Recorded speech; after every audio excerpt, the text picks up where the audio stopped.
Okay, today we're going to read Tops and Bottoms by Janet Stephens.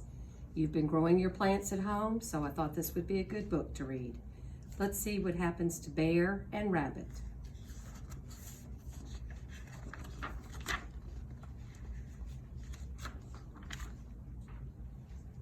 Once upon a time, there lived a very lazy bear who had lots of money and lots of land. His father had been a hard worker and a smart business bear, and he had given all of his wealth to his son.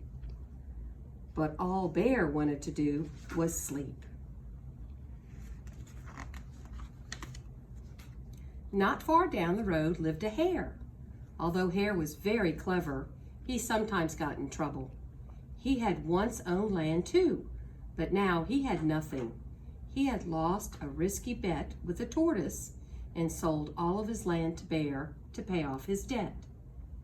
Hare and his family were in very bad shape. "The children are so hungry, Father Hare.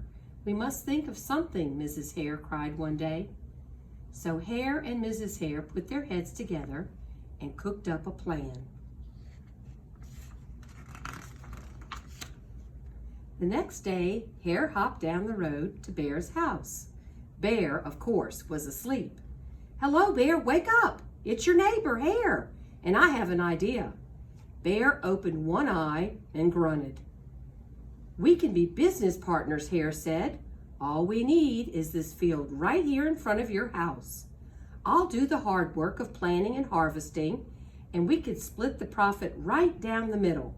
Yes, sir, Bear, we're in this together. I'll work and you sleep." "Huh?" said Bear. "So what'll it be, Bear?" asked Hare. "The top half or the bottom half? It's up to you. Tops or bottoms?" Let's see," Bear said with a yawn. I'll take the top half, Hare. Right, top." Hare smiled. "It's a done deal, Bear." So Bear went back to sleep, and Hare and his family went to work. Hare planted, Mrs. Hare watered, and everyone weeded. Bear slept as the crops grew. When it was time for the harvest, Hare called out, "Wake up, Bear! You get the tops and I'll get the bottoms." Hare and his family dug up the carrots, the radishes, and the beets. Hare plucked all of the tops, tossed them into a pile for Bear, and put the bottoms aside for himself. Bear stared at his pile. "But Hare, all the best parts are in your half." "You chose the tops, Bear," Hare said. "Now, Hare, you tricked me. You plant this field again, and this season, I want the bottoms." Hare agreed. "It's a done deal, Bear." So Bear went back to sleep, and Hare and his family went to work. They planted, watered, and weeded. Bear slept as the crops grew. When it was time for the harvest, Hare called out, "Wake up, Bear! You got the bottoms and I got the tops."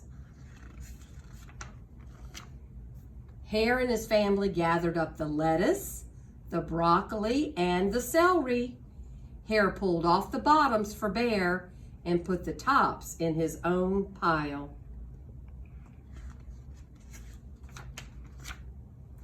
Bear looked at his pile and scowled.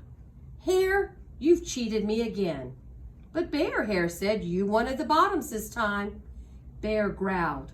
"You plant this field again, Hare. You've tricked me twice, and you owe me one season of both tops and bottoms."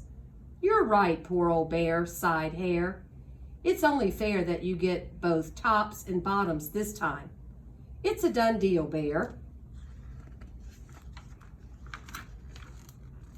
So Bear went back to sleep, and Hare and his family went to work. They planted, watered, and weeded, then watered and weeded some more.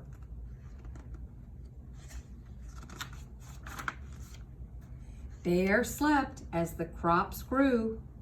When it was time for the harvest, Hare called out, "Wake up, Bear! This time you get the tops and the bottoms." There, in front of Bear's house, lay a high field of corn. Hare and his family yanked up every corn stalk.